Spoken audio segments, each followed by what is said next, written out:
Hi guys, welcome back to another episode of Masculine Mastery, the show where we talk about things that matter to men. I'm your host, Dr. Rassif, and today we are joined by Matt Raekelboom, all the way from Quebec in the west side of Canada. Am I right?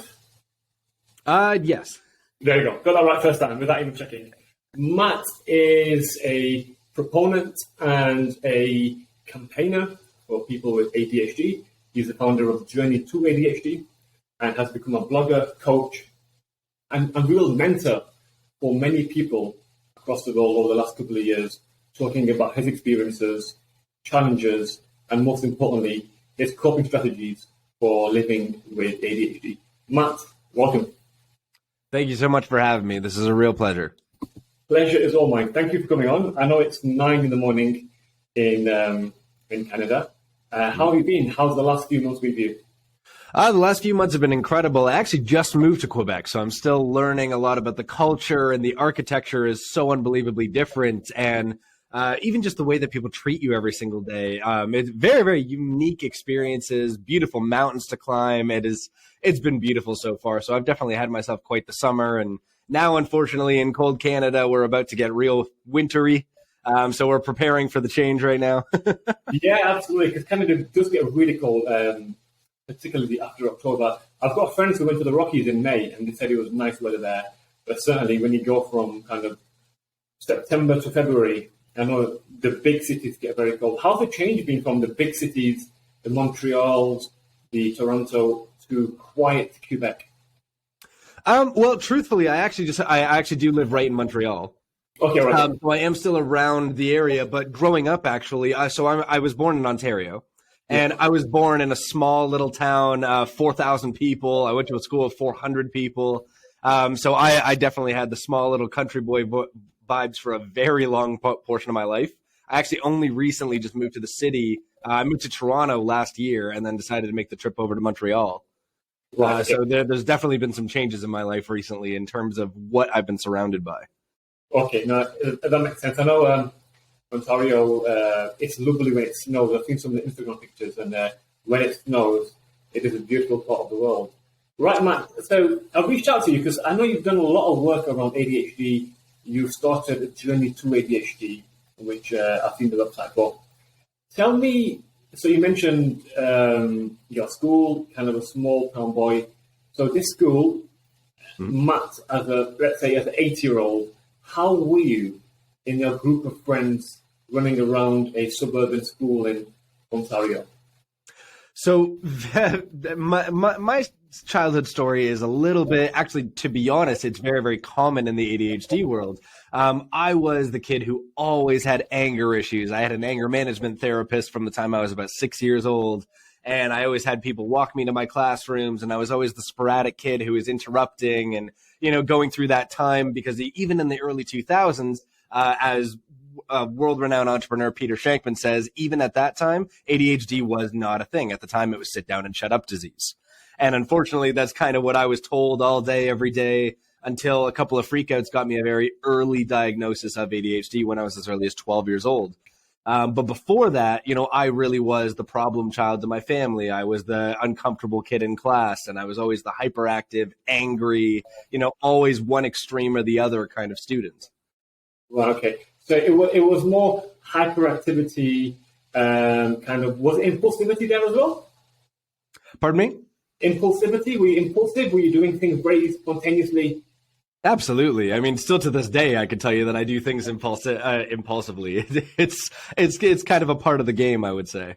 Right. And how did the diagnosis come about? Because there's been an increasing number of people getting diagnosed in their 30s, 40s, even someone like Dr. Gabor Mate. He got diagnosed very, very late in his life. Mm-hmm. So how was it that you got diagnosed in your formative years? Truthfully speaking, I always kind of jokingly say I am the poster boy for hyperactive white males. I had every possible trait towards when they only believed that ADHD could be diagnosed in boys. It was only it was only a child's disease. It was only for hyperactivity reasons. I checked off all the boxes very simply in that way. And truthfully, it ended up happening. The exact moment that it happened was I had a freak out and I threw a backpack at my teacher. And I gotta say it. It's a part of the story. But unfortunately, I had this moment where I lost complete control, and they went, there was something going on with him. And they ended up putting me through a couple of psych diagnoses, and they ended up finding out that it was ADHD. Right. And how did you feel at the time? You were 12, you were going through hormonal changes, I suppose, voice is getting deeper, facial hair perhaps. You're already going through massive changes, perhaps from, I'm not sure how the school system works, but you were probably entering high school, I'm assuming, at the time as well. So what were your feelings when you were diagnosed, so to speak, with something which was relatively rarely diagnosed in the early 2000s? So that's actually a really great question. I didn't care. And, the reason why I say this, like, so jokingly, this is something that I point out to every parent, everybody who has a young child getting diagnosed today, because where people are getting diagnosed in their 30s today, also mass amounts of children are getting diagnosed right now, and parents have no idea what to do. The one thing that people don't understand is your child isn't going to be like, oh, that's why I have neurological indifferences between me and my colleagues. No, when I'm sitting there, I'm like, can I play StarCraft now? Can I go outside and play? I don't care what I have. You want me to take this pill? Sure, mom and dad. That's, that was as far as I went to it. And I believe that's almost the difficulty behind getting diagnosed at a young age, but it's the truth. A child shouldn't have to care about the way that their neurochemistry is reacting towards certain things. And I would say that I'm no different. Yeah, absolutely. You make a great point there. And as a doctor, that's what I tell parents as well. A child should not have to carry the burden of the disease. We should normalize differences as much as possible, because the last thing a child wants is to feel and look different. Absolutely. And, I'm a big campaigner for neurodiversity, cognitive diversity as well. There's a very good book, Matt, called Rebel Ideas by Matthew Said, who's a British journalist, ex-ping pong world champion, I believe. He talks about how it's the strength of the team is not just its weakest link, but it's also the inverse of its homogeneity. So the less homogeneous a team is, i.e. more heterogeneous, the more diverse it is, where, racially diverse, ethnically diverse, and cognitively and neurally diverse. The more diverse a team is, the better it performs, because ideas come in a range of shapes and sizes. So you mentioned pill there. What was the first pill that was given to you? I can't remember if it was Adderall or if it was Concerta. That was the first that I take. I definitely went on the medication journey properly, and I took quite a few over the time. But I believe it was one of the two of those. I want to say Concerta was the main. And, if I can go into detail about the medication, the fortunate side to what my medication did for me is it actually really did help. I'll never actually forget the first day that I ever took ADHD medication. I answered a question in class and literally I can physically remember the faces, everybody going, what? Taking a look over at me like, Matt just answered a question. Yeah. And I ended up having a great day in class. My teachers even called my parents to say how calm I was. Now that was the fortunate side. The unfortunate side was the part that a lot of people are learning today, but also almost nobody understands, which is that medication is not the answer with ADHD. It is unbelievably helpful. I'm a huge advocate for being medicated, but at the same time, it is not the miracle pill. It is not the cure. But unfortunately, that's what my parents saw that it was, and that's what led me through my journey of kind of more difficult times growing up. My parents referred to it as my miracle drug, and whenever I acted up, they just went, "Did you take your pill today? You did? Well, this is the best you can be." Yes, yeah. And that was the negative side, is they thought, all right, we get to rid our hands of this issue now. We don't have to care. Yeah, like a magic pill to kind of calm down a otherwise furious child. And a lot of some negative side effects. And as a doctor, I studied them quite profoundly. What side effects, if any, did you experience? Oh my goodness, I had everything growing up. The loss of sleep, the loss of appetite. People would think that I was anorexic at many points of my life because I just didn't feel like eating, so I didn't. The hyperfixation that's associated with things like Adderall especially, they can really make you forget about certain things that aren't directly in front of you. Yes. The loss of sleep was always massive. I slept about 4 hours a night on average, and I was always a very, very anxious kid. The one thing that I was never able to control, truthfully, because I really was a child that I didn't have the greatest utilization of the way that my parents raised me. I was allowed to eat sugar every single morning, which is terrible for the brain. I was allowed to eat McDonald's every night if I really wanted to. You know, I was fortunate enough to have a family that could afford things like that, but I was also unfortunate enough that that was their primary go-to. Yeah, yeah. And, you know, they gave me the saturated fats, the heavy amounts of sugar, and then, you know, they gave me these pills, and then they're like, why isn't he sleeping? Oh, well. Yeah. Those are the unfortunate sides. I also experienced a lot of acne and many other big things in my life growing up. Did you experience any depression growing up from the side effects of the medication? I honestly couldn't tell you that specifically. I can't say that that was because of it. Again, being 12 years old, I wasn't necessarily journaling and keeping things down at the time. Yeah. But looking back at it nowadays, I mean, I was a very anxious and depressed kid. No matter what, anybody could say anything to me. The rejection sensitivity side to me was at full swing, and so many other terrible sides to me. So I can definitely say, hypothetically, yes. Yeah, yeah. And it's a real interesting concoction there, because you've got changes in education. You're going from one school system to another, perhaps at 12, 13 when you change to high school. You're also going through, like I mentioned earlier, immense physiological changes. Your body, you know, testosterone is doubling every 6 months. You're going through immense physiological changes. You're perhaps showing interest in relationships as well at the time. And at the same time, you're going through, pharmacological therapy for ADHD. So there is a lot of things going on at the same time. And were your parents aware of the diagnosis? And then did they look back at their childhood and then did they get diagnosed themselves, or were they not keen for that route? That is, again, phenomenal question. So my parents, so my family's from Belgium originally, and we have a very traditionally older European family, and they are very stuck in their ways. I was a bit of a later child. My siblings are 8, 10, and 12 years older than I am. My father is 80 years old now.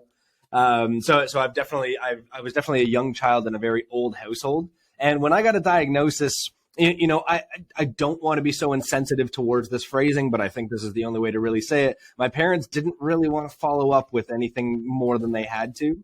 And I believe I was born a little bit too late considering what they were willing to take on. So when I got ADHD, they went, okay, that means he has to take a pill. That's fine. And that was about as much as my parents gave me the attention and the education behind it. I had never read a book on ADHD. I never saw an ADHD counselor. I never understood anything about ADHD besides when I take this pill, I'm allowed to go outside and play. Right, yeah. Yeah, because I know there's a big genetic component, and now we're getting an uptick of parents being diagnosed because their children got diagnosed.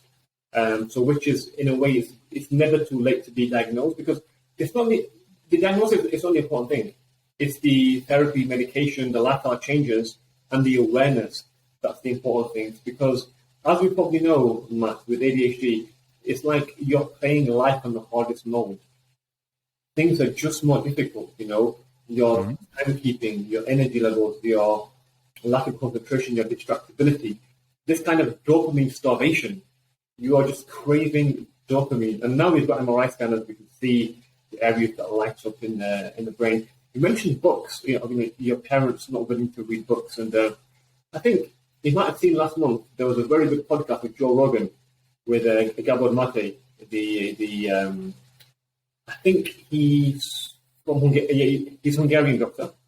Came to the States. His parents were in Auschwitz, I believe, and he wrote a book called Scattered Minds, which is a seminal book on ADHD, and he wrote it following his own diagnosis in the 70s. And he only got diagnosed because when his son got diagnosed. So we're seeing now, perhaps your parents, my parents, a lot of parents can benefit from actually listening to their children. If their children have been diagnosed with ADHD, then it's, more than likely they might have it as well, and it's never too late. Do you have any advice for parents listening of children with ADHD? Sorry, advice towards them? Yes. Okay. The best piece of advice that I can ever give a parent is understand that your child will not be the one to recognize their own symptoms And it's up to the parent to read about this so then that way they can understand it. One of the things that's interesting, you mentioned dopamine in there. When we're in a dopamine deficient state, which is essentially what causes 90% of the behavioral issues towards ADHD, people need to understand that there are signs. When you see your child stimming more, when you see them being uncomfortable, when you see them wandering their eye a little bit more, dopamine is the craziest chemical in your entire brain. It has the ability to control what you're thinking about, how you're thinking about it, and your morality behind what is right or wrong towards that subject. When you think about it that way, even though I'm talking to you right now, I might look over at my blue water bottle that I have here and be like, oh my God, this is really entertaining. That is a nice color blue. Oh, wait, I'm on a call. And by looking at these signs of your children, looking at them stim, and for those of you that don't know what stimming is, it's versions of bouncing your knee, playing with your hair, scratching, moving around, just basically being restless, as generically they can call it. When we start to notice these kind of things, as a parent, you can't ask your child, are you neurologically deficient right now? Why aren't you speaking up about your comorbidities? Why, like, you can't do that. But to notice that your child is doing that and understanding, okay, I have a dopamine deficient child, maybe I can give them something that can become dopamine positive. That is the best piece of advice that I can give you. Become familiar with the traits of how they are at their good sides and how they are at their bad sides. This can help you in public. This can help you with studying. This can help you with sending them off to go and hang out with their friends, sending them off to, for other parents to care about. When you have, I'm sure that my parents held their breath every time they sent me over to a friend's house when I was young, because I was not nice. Yeah. No, exactly. It must have been that inherent fear of peril with yourself. So how long were you on medication for, and then what happened in your teenage years after the medication? Sorry, how long was I medicated for? Yeah. So I was medicated for about 9 years, I believe. Right. And I think even longer than that, truthfully. And I had medication all through from grade 6 all the way until after high school, and then a couple of years into my adult life. And the medication truly only grew because I got diagnosed at such a young age. And once again, the other side to this that I think is very important for any listener to really understand is when I got diagnosed at 12 years old and my parents decided that medication was my only answer, every single time that I acted up, every single time that I had, some bad things happen or became a little bit too symptomatic, they'd bring it up to my psychologist, they would raise my dosage. A part of my story and the reason on why I have such a big following online, I talk about the ideas that I was actually on a very illegal dosage of medication. The average diagnosis limitation, I believe in Canada, is around 45 milligrams of Adderall. I was on as high as 90. Because your tolerance would have increased. So you had increased tolerance because it's not such a young age. Now, that's one form of therapy. So pharmacological therapy. We call it modafinil or Ritalin, Concerta, Adderall, etc. And the reason why I'm familiar with pharmacological therapy is because a lot of medical students use ADD or ADHD medication during their finals. Because it's, not just medical students, but anyone studying it induces hyperfocus. Absolutely. It's insane. The amount of people, sorry to cut you off, the amount of people that do not have ADHD that are using ADHD medication, I believe that scale is actually recently tipped. I think it's something like 53% of people that take medication for focus do not have ADHD. Yes, exactly. Because at university, you kind of max out on your Red Bulls and your caffeine and your Pro tablets. What's the next thing? Your Adderall, your Concerta XL. Very common. And I hate that part. It's actually dangerous. So that's one therapy. The other therapy is lifestyle changes. Talking therapy. People have CBT, trauma-focused therapy, but if it's a childhood traumatic events, childhood neglect, something we call ACE, so adverse childhood experiences, the things I talk about with my clients as well, addressing them. So people who are not pro-medication, they like to take this route of talking therapy, psychotherapy, we call it. And with Journey to ADHD, you do kind of coaching, one-to-ones, etc. Can you tell me what the scope of your work is and what you found over the last 2 to 3 years of running your online business? Right.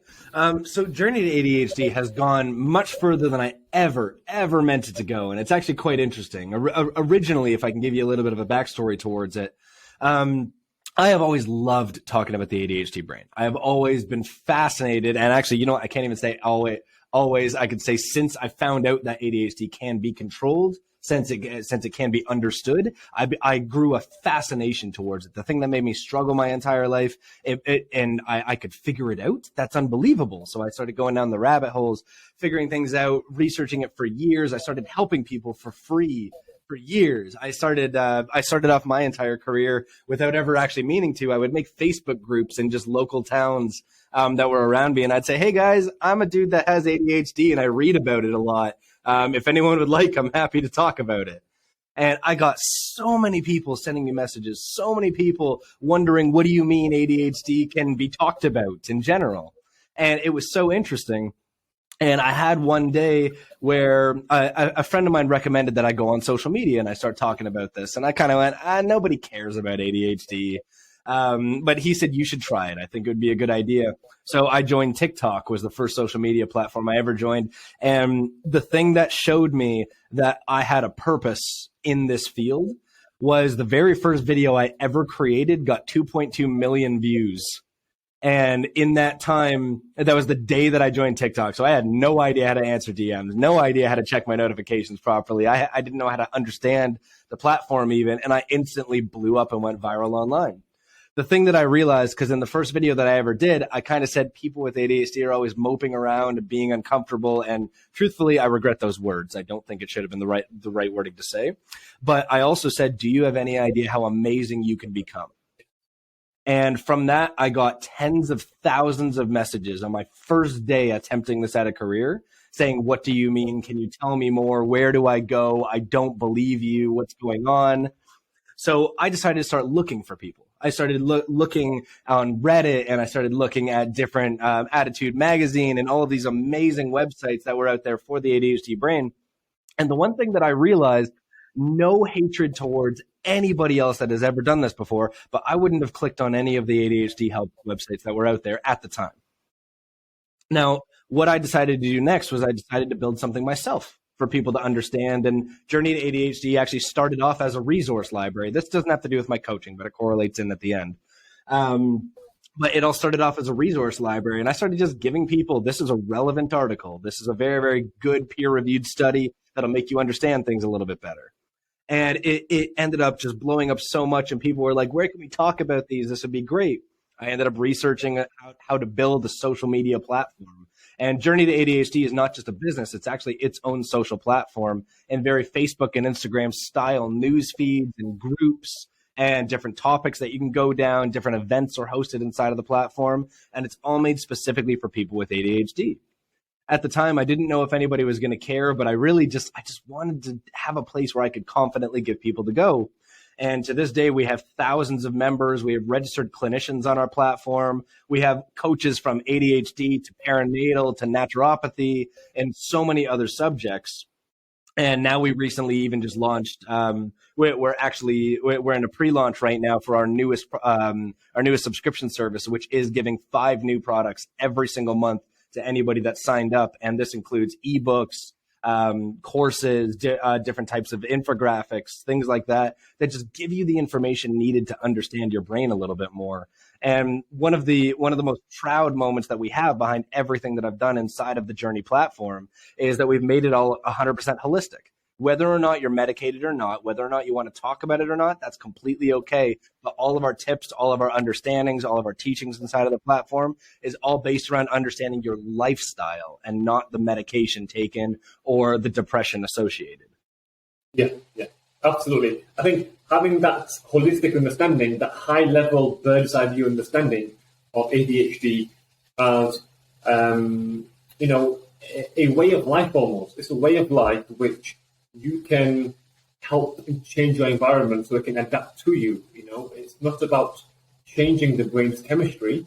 It's about understanding the brain's chemistry and, almost having that metacognition, understanding how the brain fires. So you mentioned there you started Facebook groups. So I can see right in what you described, the hyper-focus. You were just researching, deep diving into this and accumulating lots of resources and guides, and then it's only natural that became a community. I do help out. It's actually a Canadian company called Tether. They're based in Toronto. They do men's mental health And it started off with the community, resources, etc., and then it kind of grew into an online support group. And you're right, as someone who has ADHD, it might not, some of the websites that are created aren't user-friendly for people with ADHD. They're not, they don't really capture your attention, they don't keep your attention. Distractibility is a big symptom here. And you have to have websites which are ADHD friendly. And I'm glad someone like yourself has made that, forum. So you mentioned there tips. What tips do you have, Matt? Obviously, medication is one side of things, but what tips do you have for people suffering or people kind of overwhelmed with distractibility, the lack of focus, and reduced productivity? So with people with ADHD, I have infinite tips, truthfully, depending on what you're struggling with. And that's the interesting thing. Yes. Yeah. Well, just give a couple. But I want to give you 3 categories to make sure that you're focusing on. What we need to understand is attention deficit hyper disorder is a very bad name for what we have. It has been proven for a couple of years now that people with ADHD don't necessarily have an attention deficit. What we have is a regulatory issue. We have a lack of neurochemicals, and the way to get that attention issue to go away is to get those neurochemicals throughout the day, to solve the things of your dopamine, your norepinephrine, your serotonin. If you can get those into your brain, they regulate your attention and get you back. The next side of it is the hyperactivity of ADHD. That has also been disproven. We actually have an impulsivity issue. And the last part is the disorder piece. I don't know if I necessarily ever want to be the one to start talking about that a crazy amount, but I don't believe that ADHD is a disorder. Once again, I believe that it's a regulatory issue. So with that being said, the 3 categories that you need to make sure to focus on in a day to have a healthy and successful ADHD brain are food, exercise, and habit formation. Now, this sounds very generalized, and I hope that nobody listening is rolling their eyes right now. I want to explain. So with food, what people don't understand is that there's actually such thing as dopamine-efficient foods out there in the world, primarily out of protein and fiber foods. When you eat protein and fiber, it actually, while it's digesting in your stomach, you emit out an amino acid called L-tyrosine. And L-tyrosine has a direct link to dopamine release inside of the brain. If we understand that it's not about the specific diet that you're on, because what a lot of people do with ADHD is we overthink and go, oh my God, what's the perfect diet that I need to go on? What kind of food do I have to eat? Is it going to be gross? Where when you understand that something as simple as dopamine efficient foods can help calm your brain, can help focus your mind, that is what becomes unbelievably important. Very, very simple suggestions such as chicken, fish, nuts, dark chocolate, any fruit, any vegetable, caffeine even has the ability to emit out L-tyrosine. So when we look at the people with caffeine addiction or food addictions in ADHD, those are actually the people that have only found food. Just a fun fact. But to incorporate food into your day that is dopamine efficient doesn't have to be the whole meal. It just has to be a portion of it. Make sure that you're doing something that's emitting out L-tyrosine at all times inside of your stomach, so then that way you can have a regulated brain and emotional track. I think that is a very, very important first step. And also snacks. I can never say it enough how much snacks are just so great to have. Protein bars, again, nuts, anything with a little bit of protein or fiber could change your world. So that's the first category. Second one will be exercise. Now, I actually love to kill the stigma on this because people hear that and, instantly everybody's thought process goes into, I need to maintain a 6-pack to have a good ADHD brain. I need to go to the gym for an hour and a half a day. But science has proven many times over, it can take 10 to 20 minutes of physical strain on the body, not exercise, physical strain, to implement a certain amount of dopamine into the brain and make you regulated again.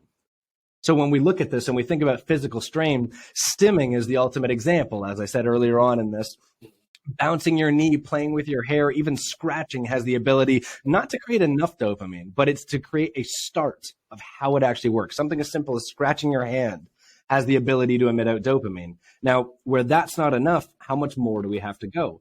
Truthfully, the biggest advice that I give to everybody, when you need to take a break every so often, because people with ADHD need a little bit more breaks, make sure that you're standing.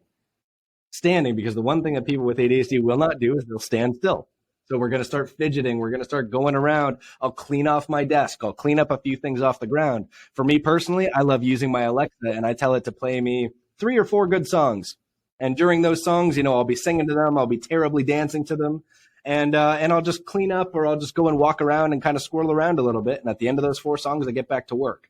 And that small amount, that 15 to 20-minute break, you can actually completely regulate your neurochemicals that control your concentration, your motivation, and your pleasure. And again, one more time, your concentration, your motivation, and pleasure can be sparked in as little as 15 to 20 minutes. That is worth the reset. And as the final one, much quicker description than the other two, habit formation is unbelievably important. For every task that you complete, this is so real in the neurobiology world, is that when you complete a task, no matter how small, it gives you a sense of satisfaction. And during that time, you are emitting out dopamine because dopamine is rewarded through satisfaction, through excitement, through stimulation. So something as simple as making your bed has the ability to emit out a little bit of dopamine. So I recommend a good morning routine. Make sure that during your morning, you're getting as many wins as possible so that your brain is being signaled right at the start of the morning. I felt good after every one of those things that I can do. Let me look for more good things to do. Your brain is already, you're starting that snowball effect. It's only getting more and more during that time. And as a final, because I absolutely love this quote, it's not about the habit you complete. It's about the fact that you completed a habit. I want you to understand that when you're judging yourself for how small or how big your wins are. Yeah, absolutely. Great tip, Dan. And it reminds me of Michael Phelps, the record Olympic swimmer, about habit stacking. And having small wins. He woke up at 5, he had his Weetabix at 5:30. That's 2 wins right there. So actually racing in the evening is already won it in his mind because he's had all these small wins that stack up. Absolutely. And as someone, Matt, who has suffered from ADHD, before I came across, as a physician myself, I diagnosed myself. My brother and my sister have both been formally diagnosed. So I didn't actually seek clinical help. I diagnosed myself and then did exactly them 3 things. It's so weird how you kind of read my mind. And if anyone was to ask me about my 3 tips, it literally would be that. And L-tyrosine, which is hugely important. And if people could never understand how I would go hungry for many, many hours, intermittent fasting, but I would just survive on the darkest of dark chocolates and the bitterest of coffee. Mm-hmm. And that would keep me engaged. And I just finished a driving trip in Iceland, and I was driving for 10 hours, just fueled by protein bars, salty nuts, and black coffee. And that's all I wanted. And we do crave this. In ADHD, you do crave, yes, protein and fiber are good for us because they have that sustained low glycemic index. And they also are very satiating. So, you don't get insulin spikes with protein and fiber as you do with a very high carbohydrate rich meal. But for craving wise, I think a lot of people with ADHD crave sugar and they crave salt because of the brain doesn't recognize the kind of where the dopamine is coming from. So it'll be the dopamine impulse from sugar. The brain will misconstrue that as pleasure. So cocaine and sugar, the 2 kind of most dopaminergic things known to man, they give that dopamine rush, but it's not sustained, and hence you get into a spiral with cocaine or sugar or any kind of thing like that, which gives you a spike in dopamine. So I think what you mentioned there, dopamine efficient foods, because cocaine, sugar, all these things give you a massive hit of dopamine, but it's not efficient because it goes up quickly, it comes down very quickly. So you want a sustained release of dopamine from L-tyrosine, which is some great advice. And in terms of the food, what kind of, you said vegetables and nuts, any particular kind of nuts or vegetables or fruits which are particularly high in L-tyrosine? So I'm going to give you my favorite piece of advice, or my favorite thing that I always tell people who ask me stuff like this. I'm not telling. And the reason for that, the reason why I love to say that is because people with ADHD have the ability to overthink. And one thing that I love to incorporate is simplicity into our lives. A lot of people with ADHD, we think at a massive speed compared to the average human being. We have constant thoughts going through our head, and reducing thoughts is one of the greatest things that you can do for the ADHD brain. Now, when I say protein and fiber, that's all I want you to look at. Don't worry about the severity of it. Don't worry about how hard it's going to impact you. Because if you have a cashew compared to another kind of nut, you're not going to notice oh, that was huge. It's not significant enough for you to care. Get protein or fiber, and that is as simple as I can go. And as a final recommendation towards that, eat the one that you want to eat. Eat the delicious one. Eat the one that you're like, damn, I can't wait for that one. Yeah, exactly. And then it becomes a routine and a habit. And we know that is the backbone of success. You mentioned there overthinking in ADHD, and I think that is such a common symptom we have, overthinking. And one thing I've spoken to my friends who are, some of them are very successful world-level coaches, so they do mindfulness coaching and CBT, etc., meditation, etc. And they said, I said, just do 2 minutes of meditation.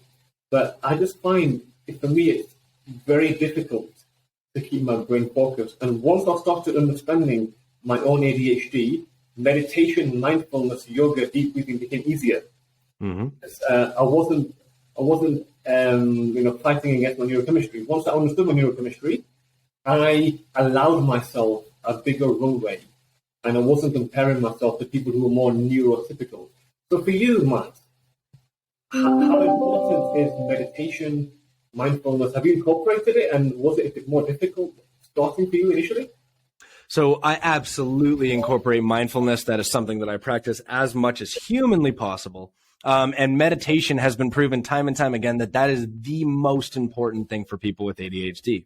Now, I do want to stress for anybody listening that is, instantly rolling their eyes at the idea of meditation. It's insanely good for you. It's not the only thing good for you. It's the same thing with cold showers. You will not get more of a dopaminergic hit than taking a cold shower every single day for 30 days, but you don't have to if you don't want to. So that's just the disclaimer that I'm going to point out here.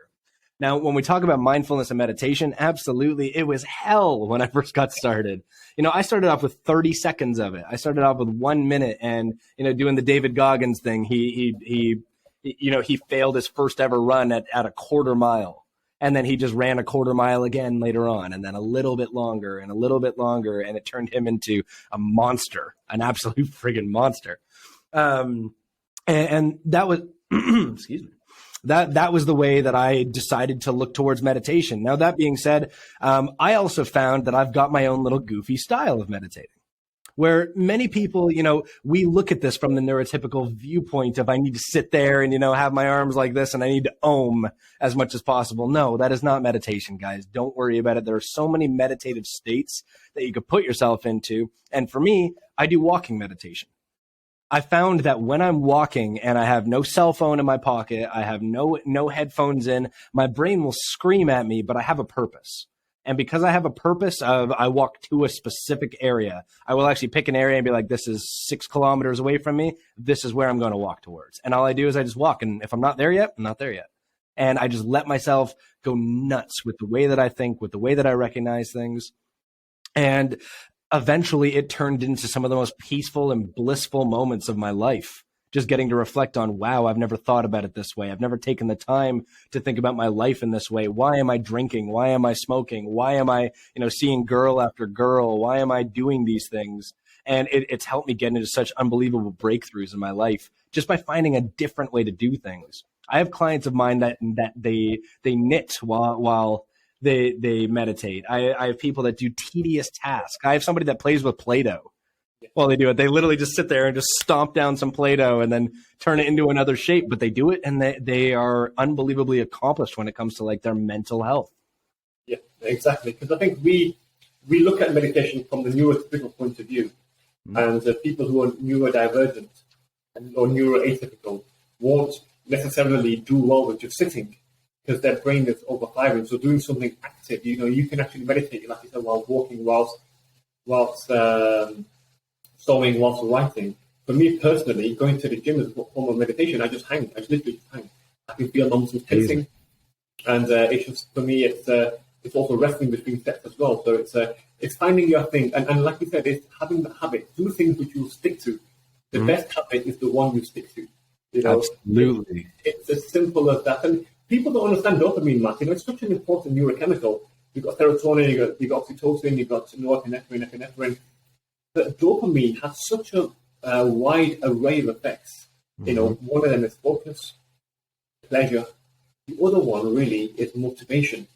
And you mentioned on one of your articles about decluttering, how we can increase serotonin levels and in focus just by having declutter. Like even now, I moved my clock from my room because the small ticks were just irritating me. So I declutter, very minimalistic, as you can see at the back. That helps me focus. Mm-hmm. But with motivation, that's different to focus. What advice and tips do you have, generic principle for people to increase their motivation? So motivation can be thought about in two different ways, for sure. The first one, from a neurochemical standpoint, is truly the dopamine side to it. Dopamine's other word in the psychological world is your motivational neurotransmitter. When you spark your dopamine, your brain gets that much more interested in doing more things that spark even more dopamine, which is why I love the snowball effect, which is why I love starting off my morning with a couple of wins. I think that's something really important. But the other side to motivation that I think is really important is you got to want this. We live I love what Dr. Anna Lemke says, the owner of a book called Dopamine Nation, if you've ever heard of it. Beautiful, amazing book, so wonderfully written. And she talks about the idea that we live in a hyper-convenient society. If I want McDonald's, I can actually have it delivered to my house faster than I can get a bag of chips from upstairs now. If I want to talk to you and we're halfway across the world from each other, I click 3 buttons. I reach hundreds of thousands of people every single day. Some people have access to literally anything they want to nowadays, to the point where none of us are satisfied with waiting. And with motivation, with thinking about how to become not an ordinary human, but an extraordinary human, you gotta want this. You need to think about it, and you need to be able to understand this might take time. So to break it down and break it down and break it down until you're willing to do the very next step, you don't need to lose 80 pounds by tomorrow. You need to learn how to lose your first pound and keep it going. Yeah. If I can give just on that subject of weight loss, I don't know if you've actually seen this or not, but I actually went through an 80-pound weight loss, which is a part of my story. Yeah. I lost 80 pounds over the course of 3 years. And one of my favorite things to talk about is the idea that I did that terribly. And everybody goes like, what? Like they give me this ridiculous look. And I tell people, like, if I come up to you right now, Dr. Asif, and I say, we're going to lose 80 pounds starting right now. Are you excited? And everybody goes, no, like not a single person alive is going to be like, yeah, no, this sounds like it's going to be tough. But when you do the math on what I did over the course of 3 years, that means I lost an average of 2.5 pounds a month. I didn't have a perfect brick wall when I started. I was just trying to lay a perfect brick. And eventually it turned into that brick wall where when I lost 2.5 pounds, nobody cared. When I lost 5 pounds, everyone was like, oh, it's decent, man. Just stay away from pizza for a bit. You won't gain it back. You lose 7.5 pounds. People are like, hey, that's admirable. And then I lose 20 pounds, 30, 50, 70. And people are like, that's impossible. I could never. That's my favorite. Yeah. We need to understand that life is slower than we think it is. And even more so now that we have social media, now that we have our entire, a supercomputer in our pockets, literally everyone. It doesn't matter if you're in poverty, you probably still have a supercomputer in your pocket. Yeah. And you got to slow down. That's my biggest advice towards motivation. You got to slow down and look at what you want and tackle that. Matt, you read my mind once again, because literally about 7 days ago, I put a tweet saying, success is so alluring because it is rare. Something which is rare is alluring, like a diamond is rare. Scarcity creates value. And the reason why success, or becoming that extraordinary human being which you mentioned, is so rare is because success requires 2 things, which we are massively lacking in a dopamine nation. The first is discipline. You're distracted. Your distractibility is on the rise. And secondly, we lack patience. Instant gratification, again, convenience culture, like in dopamine nation, like she said, has really killed off patience. Deferred gratification is gone. Now we're living in the world of instant gratification. So they're the 2 things required for success: patience and discipline, and both are massively lacking. And I think when you are neuroatypical, when you've got ADHD, these things can be the real glass ceiling for you. They can be the impenetrable wall. And that's the downside of ADHD, which is not medicated or not treated or not understood. However, Matt, as you know, and I think you've written about as well, embrace it, because there are so many good sides as well. So many entrepreneurs have ADHD. Some of the, most creative thinkers at our time. Some of the, poets, writers, entrepreneurs, real Renaissance men and women, they have ADHD. Can you speak a bit about the positive things that you personally have encountered in your own life and those with your clients? Oh, absolutely. Oh, my goodness. Actually, I got some good stuff for you here. Now, first of all, before I get into that, you mentioned Michael Phelps earlier. Did you know that he has ADHD? Yeah, I do, yeah. Michael Phelps does. And for those of you guys that don't know Michael Phelps enough, first of all, you should. He is the greatest Olympian to ever live, so much so that he has 10 gold medals more than the person in second place. You know, the person in second place is Simone Biles, who also has ADHD. That is something that I want to point out to you. Michael Jordan, Kobe Bryant has ADHD. Wayne Gretzky had ADHD. Talking about different sports, different athletes. You want to talk about singers, you think of Adam Levine, will.i.am, Joyner Lucas, Logic. So many amazing lyricists in the world have ADHD. You want to talk about entrepreneurial traits, you look at Peter Shankman, Gary Vaynerchuk, Warren Buffett, Bill Gates, like so many unbelievable names. These people were successful with a scattered brain. And I really want people who are listening to understand that, because there's endless people that these people haven't just done well in their fields. They have changed the game. Greatest example is if we think about actors, you think about Jim Carrey, Will Smith, Robin Williams. You know, those three names, those are not just three, chill actors. They're pretty good. I enjoy their stuff. It's like, holy crap, they impacted the world so hard. And they are three very goofy, obviously scattered mind human beings that have done unbelievable things.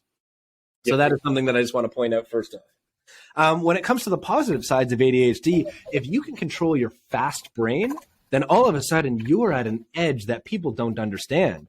I am somebody who, I maintain my audience of 400,000 plus people every single day, making one new piece of content every day. On top of it, I coach roughly 5 to 6 hours of coaching every single day. I run an entire platform that I started from the ground up myself. And I'm not saying this in a bragging way, but I actually attribute this to my ADHD brain.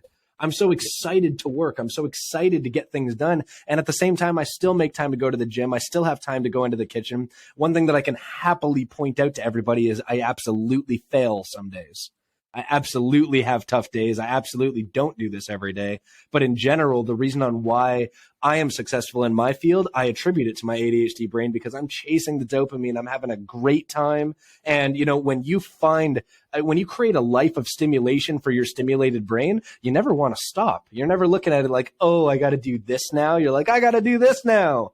And that, I believe, is a superpower that I believe many people don't have. Yeah.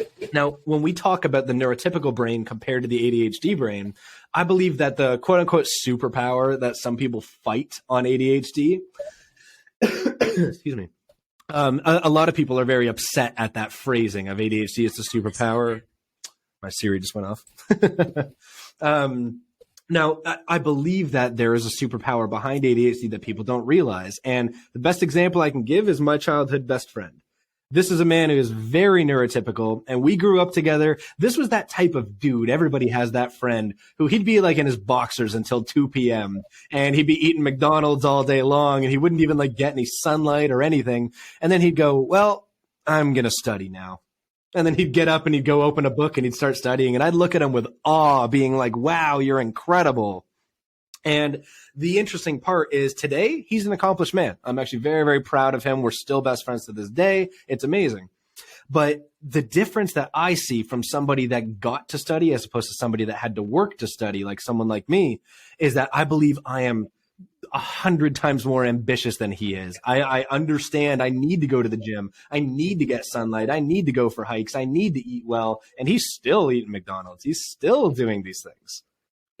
That is, while he's still doing great in his career, I believe I'm going to go further eventually.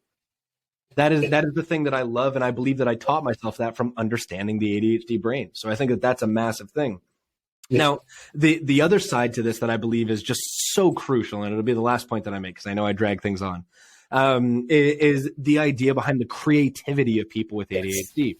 What's interesting is for myself, because I talk about everything from a neurological standpoint, because I've been labeled a life transformation expert for the last 3 years, and that's actually attracted a certain kind of audience. In my coaching, while I do take on everyone, I find that the biggest people that get sessions with me that become regulated clients are actually quite successful people. And my average client, I'm very happy to say, makes an average of about $200,000 a year. Now, these are people I've had the pleasure of working for people that work in Google, Facebook, YouTube. I used to actually coach somebody that was a guard for the Queen of England, which I thought was one of my neatest clients. I've met people from all around the world from so many different successful areas, and all of them say the same thing. I'm great at what I do, but you're telling me I can like take control of it a little bit more? And what's interesting about their background is these are the people that really, it wasn't that they grew up in the suburbs. Many of them actually didn't grow up with anything, but they learned about their brain. They took the time. You know, it's funny, Bill Gates, biggest thing that he talks about in most habit formation books, Bill Gates is used as an example because every morning for almost his entire life, he goes out to a garden and he hums for half an hour. Now, Bill Gates has ADHD. He got diagnosed about, I think, 5-6 years ago now, but he's been humming in a freaking garden his whole life. Now, what people don't understand is that was putting enough vocal stimming in his brain that he was actually creating the dopamine for himself. He was creating and sparking his concentration chemical and his motivational neurotransmitter. The beauty of ADHD is that we're unbelievably creative. We're unbelievably fast thinking. We're great on our feet. And we have the ability to be motivated in the way that others can't. While a lot of us lack motivation, we're all or nothing. We either have no motivation or you could not touch me with the amount of motivation I have. You know, that's a great remark, you know, all or nothing. And I absolutely believe in that. My brother's doing a PhD, and his supervisor told him that you're like a steamroller. You take a long time to start up, but when you start up, hyper-focus kicks in, and you're impossible to stop. And that's the thing with ADHD. You really do want to excel, you know, this hyper-focus kicks in, and you really want to become the best. Not just a 9-to-5 worker. You want to really leave a legacy in the world. And I find that with my neurotypical colleagues, they're happy to just have a job, and, you know, there's nothing wrong with that. They get their own release of dopamine from that. But for us, we need a much higher release of dopamine, and you can't get that from a job. You've got to have your own business, you know, whether that's coaching or a service or a product. You have to have some sort of higher dopamine release, and that's why you see a lot of people with ADHD traveling. I've traveled to like 43 countries in the last 10 years alone. I just love the buzz of the plane being in the air, me being above ground, me looking at waterfalls. I just come back from Iceland yesterday, and, you know, just travel every month just because, you know, that dopamine hit from traveling, seeing new faces and new places, that really bamboozles my neurotypical colleagues because they're happy with their one holiday a year, because for them, their dopamine is regulated. It's, you know, I need a greater fix of dopamine, and that's why you know, I eat the bitterest food, because for me, I get more kind of dopamine regulation that way. Matt, some absolute great gems there, some really useful piece of advice for our listeners. Any closing remarks on people who think they might have ADHD? They've got some of the symptoms you've described. What kind of next steps do you think they should take? When it comes to that, find a community. Find a place where you can talk to others, where you can understand yourself while waiting for a diagnosis. Whether or not you want to become diagnosed eventually, it's something that can become very, very good peace of mind to make sure that you get that. But in the meantime, it doesn't mean that you have to sit there and wait and hate yourself. The amount of people that I've met that go, I think I have ADHD, but there's a 3-year waiting list in Europe right now, which is truly insane. And I'm looking forward to that changing. But the amount of them that go, I just have to suck for the next 3 years. And I go, no, God, no. Everything I just said in this podcast was all based on holistic methods, because these are things that people can do for themselves today. You know, finding that community, finding those people that are also working on themselves. First of all, it's going to make you feel less alone, which I find that people with ADHD feel very alone in the world. And secondly, it's going to give you the tools needed to get started even before medication, because medication should never be your first step. It should always be education. Yes, that's a great way. You know, even as a physician, I always say medication should be the last line. You know, it's there for a reason. And that's what, for all anxiety, depression, any kind of symptoms, you know, treat the cause. The cause might be lack of sunlight. It might be bereavement. It might be, you know, something. You know, please look at the causes. And with ADHD, the cause might be childhood. It might be childhood trauma. It might be, you know, sweetness, sugar, all that kind of stuff in your childhood. Or it might be, you know, something. It might be genetic component to it as well. But that's the cause. You know, look at things holistically. Look at your environment. Look at your friendship group. Look at peer support, and I think they are some great pieces of advice, because I think in today's society, we want a quick fix. We want that medication. I'm going to get better tomorrow. Right. We never think about the long run, and that's really good closing remark. Matt, how can people find you? You could take a look at any of my social platforms at Matt Raekelboom. You can go to the website of journeytoadhd.com, or no, that's about it. You should send me a message over the socials or check out my website. I'd love to see you guys. I'd love to talk to you. Please reach out. I'd love to hear. Great stuff. And I'll put a link to your various socials on in the YouTube video. Are you still on TikTok? I am, yes. Great. Because I followed your Instagram videos, so I can only imagine what they are like on TikTok. So Matt, thank you so much. Please do hit me up when you're in the UK. It'd be great to see you, show you around, and Absolutely. Continue doing your good work. It's been a pleasure. And until next time, I'll stop it there.